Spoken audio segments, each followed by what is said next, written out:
Welcome to the Barcast podcast for 2024. So good to be back. Yes, welcome back, George. Welcome. Thank you. Not me welcoming back, George. George has been here. Don't call it a comeback. That's right, but a lot of things changing, and I want to start this podcast today by talking about the BARFit games.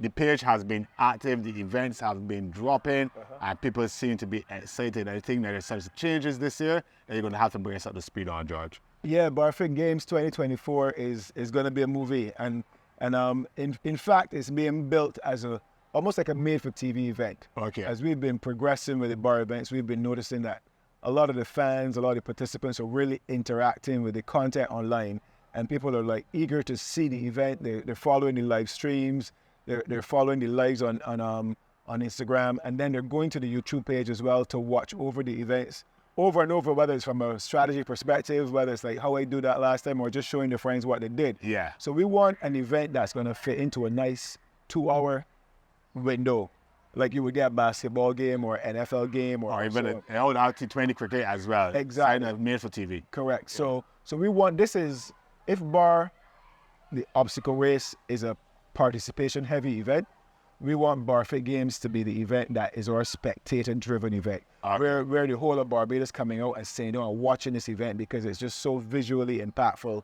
And we don't care. We want to put the best product on the venue, on the night, and we want people to come out and watch it. Okay. And by the best product, you mean the fittest athletes will be on showcase on the night? Yeah, and we don't want it to be elitist. Let me start with that. We don't want it to be elitist. We don't want it to be exclusive.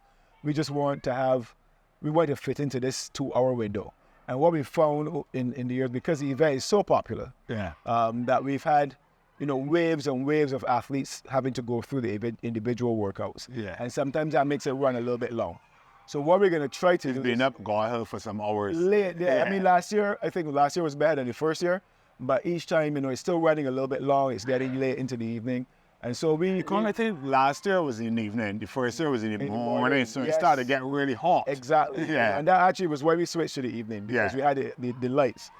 So this time it's going to be in the evening again. Good. But we still want it to be within that thing where you feel like you go out, you have a few drinks, eat some food, you get some entertainment watching the athletes, and you can still go home and spend some time with your family in 2 o'clock in the morning when you leave there, and you can still get up and do something the next day. Are you as an athlete? I remember I missed the wedding last year because of BARFit years. By the time we were finished the 800, I mean, might have been fatigued as well. But by the time we were finished, it was after 10 going up to 11. Exactly. So we don't want that to happen this year. So we're trying to avoid that this year.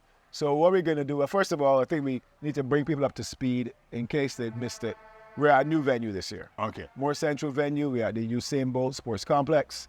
And date for the event is March 23rd. March 23rd. All right, so keep your eyes on the page for the exact time that we're starting, but it's going to be in the evening of March 23rd at Usain Bolt Sports Complex. That's the first thing. Venue change, and so on. Evening time. Yeah. So the whole thing about this qualification thing, we want 16 male and 16 female on the night. So the way we're going to do it is we're going to open up registration. Yeah. And we're going to have a certain window of time available for registration. And if you remember from last year, the podium automatically qualifies for 2024. Okay. Right? So I think that would be Dan, Carolyn, and Megan on the female side. That would be Tom P. We really can't remember. Jamil? Maybe. Jamil or his brother. Andre, and I think Norgrove. Norgrove was third, right? Yeah. So those would be the podiums coming back, automatically qualified for the final. So you say it's automatically qualified. Correct. So we need to find another 26, 13 male and 13 female. So let's say we open up registration and we only get 13 more male and female enter. Well, we don't need to qualify. Yeah. But based on the response we had last year, that's unlikely. So based on the response, in fact, last year we got to a point where we actually had to shut down registration. More people wanted to enter, and we were like, well, we can't take it anymore. We got as many as we need. So what we're going to do is when we open registration, and I had actually put down the first qualifying event as the end of January, but I might push it a little bit longer to give people a chance to register. And maybe event number 4 helps handle registration for me. But what we're going to do is we're going to do a series of benchmark workouts. BARFit is always exciting because, as you say, it gives you that sports day feel, and carrying it to the Usain Bolt Sports Complex is exactly what it needs. Makes it even more like sports day. Makes it even more like sports day, yeah. I'm playing, I had a thought last night, and I playing with this thought. I can mention, I let you guys decide how you feel about it. Once we have this 16 men and 16 females set, right? I'm toying with the idea of randomly assigning them into 4 houses, 4 colors. Hard. And making them 4 teams. Hard. Right? And then I can plan a team event. So you don't get to choose who play your team. Right, you just right. get randomly assigned to a team. And these 4 teams can have a little competition. Teams at the end. 8 each. Yeah. Yeah. To see who is the ultimate winner on the day. But also there will be points accumulated by team. Right. So when you come to watch the games now, You can actually make a team. right? So I come out in my red shirt because Saul on the red team. Yeah. I come out in my yellow shirt because Tom P on the yellow team, or so on. And you come out, you back the people you like, and make it like a real sports day thing for sure. I like that. Bring your drums, bring your whistles, bring your Exactly. horns, and maybe that's really I big would- people sports there. Exactly. I would like, we can obviously have food and drink there. We like to have a DJ there in the little down players, keeping it mashy and keeping it hype. Yeah. And really make it a real spectator event, like a party with fitness people by feet. And the beauty of BARFit, as George was alluding to earlier, is that you can see the entire event from one vantage point. Yeah.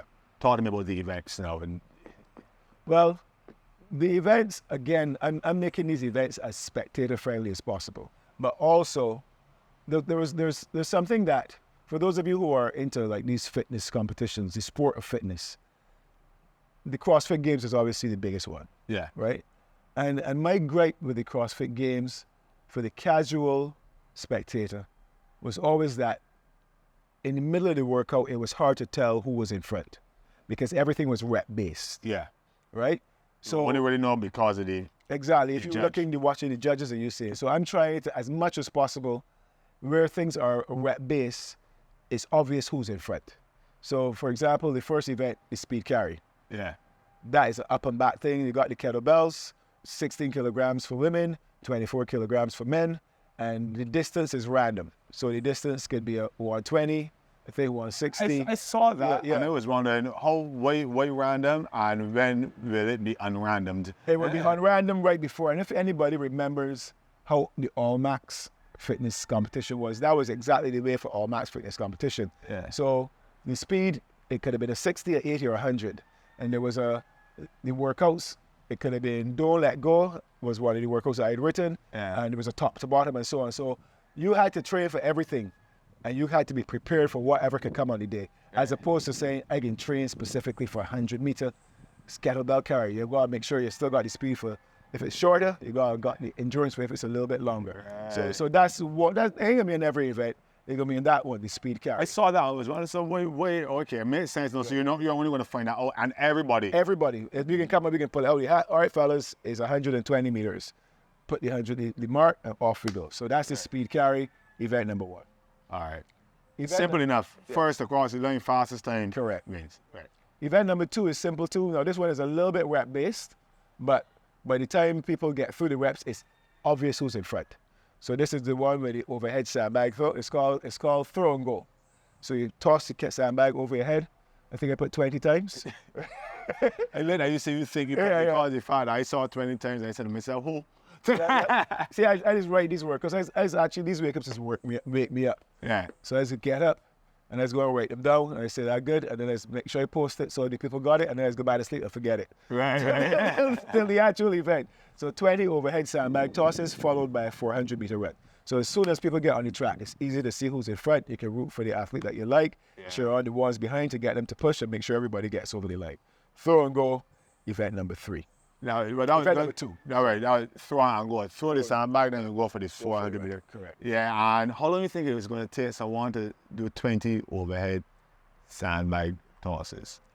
I would say, I think that maybe 2 minutes maximum. I mean, in a class, I think people will be getting in 10 or so in a minute. So like under that, like adrenaline of competition and seeing somebody else going next to you and trying to keep up with them or get past them, plus, you know, hopped up on so much caffeine. Yeah, but you know you got that 400 meter to run after. I could see that one being exciting. Yeah, because I feel if it were me, I would put the effort into these sandbags. Sandbags, yeah. Because you could always run the first 100 and shake out your arms, loaf the second 100, and then look to sprint home, after 300 meters. So that's where I would put my main effort, for sure, in the sandbag. I won't look to hold back on the sandbag to push to the end. No, the thing about the BARFit Games, when you say sandbag, it's always 50 pounds for women, 80 pounds for men. Correct. So the barbarians, get down your brain, don't ask, everything is the male sandbag and the female sandbag. Correct. So that's events 1 or 2. Event number 3. Event number 3 is called push and pull. So last year, I think Andre might have got knocked off that podium by that belt releasing when he started on the sled. Oh, if you remember. right, yeah. He started on the sled, the belt unhooked, he had to put it back. And if he didn't knock him off the belt, he could have almost come off the podium. It definitely caused him to win. Yeah. So I would say, look, no equipment failures. Get rid of that belt tape. I put the belt on the sled and you can push it. Right? You're pushing the sled. And I don't know, again, for the people who did All Max, pushing that sled, it feels sweet in your quads. Sweet is a it's opposite term. Yeah, it feels sweet in your quads. So you got the set distance, you push the sled, and then you come back now to the pulling part, which is one of the favorite things from BARFit Games last week, which is the hoist. You got the hoist. Favorite. 50 pounds it's going to be 50 pounds throughout. I think I put 6 hoists for the women, Or 10 hoists for the men. Yeah. Event number 3, boom. The hoist is not easy either. No, but again, if you earn your way to the final, Probably. you should be able to do these things. And plus, after adrenaline. exactly. And we want the crowd to see the drama. We want them to see the anguish. We want them to see the effort. Yeah. It can't look like the easy thing. Otherwise, why are you there, right? Yeah, and then anybody can do it. Correct. So that's events 1, 2, and 3. What's event 4? Event number 4 is the one that's causing all the wailing and gnashing of teeth. Yes. and this one is, what do you call it again? Event number 4, all wrapped up. So you're wearing the rucker throughout. The men are going to carry 30 pounds. The women are going to carry 20. And you have the sandbags. Now, everybody's got the same sandbag on this one. So you clean the 50-pound sandbag to your shoulders. You toss it forward. You go to the spot where it landed. You pick it up, and you keep going. The intricacies of the rules are on the page. If it lands with the handles down, you don't roll it forward. You pull it back towards you so the handles face up so you can pick it up again, and you keep going. Once you've done that, you move over to the rope climb, still wearing your rucker. You climb up, you touch the top, you run and come back, and you do that 5 times, and that is... Wait, only 5 times? For some reason, I feel it read 10. No. That was a John mad. That would be madness, but 5 ascents is all you need to do. And that's 60 out and back. 60, yeah. That's 30 meters on and 30 back. 30 meters Okay. back, correct. Right. That was the one ambiguity that I saw when you say 60 Right, meters. 60 meters in total, yeah. 30 out, 30 30 back out, here. yeah. And event number 5, is that standard? Event number 5 was standard, and I decided to make event number 5 similar to event number 1. Spicy. So it's going to be an endurance event, but rather than being the straight 800, we will put them in the hat, and it can come out as a 600, a 800, or 1K. Okay. All right. I thought you was going to say you could put it in the hand and come out as an Atlas store along. No. It's still gonna look very much like the last event. Everybody on the track stamped along together. Yeah. But either 6, 8, or 1,000. All right, I like that. Completely random. So that's events 1 through 5, and then hopefully then we get some inter-school sports action with a team event at the end. Correct. So we're gonna work on the team event, and the next time we come back here, we'll give you some updates on what the team event might be. And that's been the BARCast podcast for today, telling you all about BARFit Games going down when? March 23rd, Usain Bolt Sports Complex.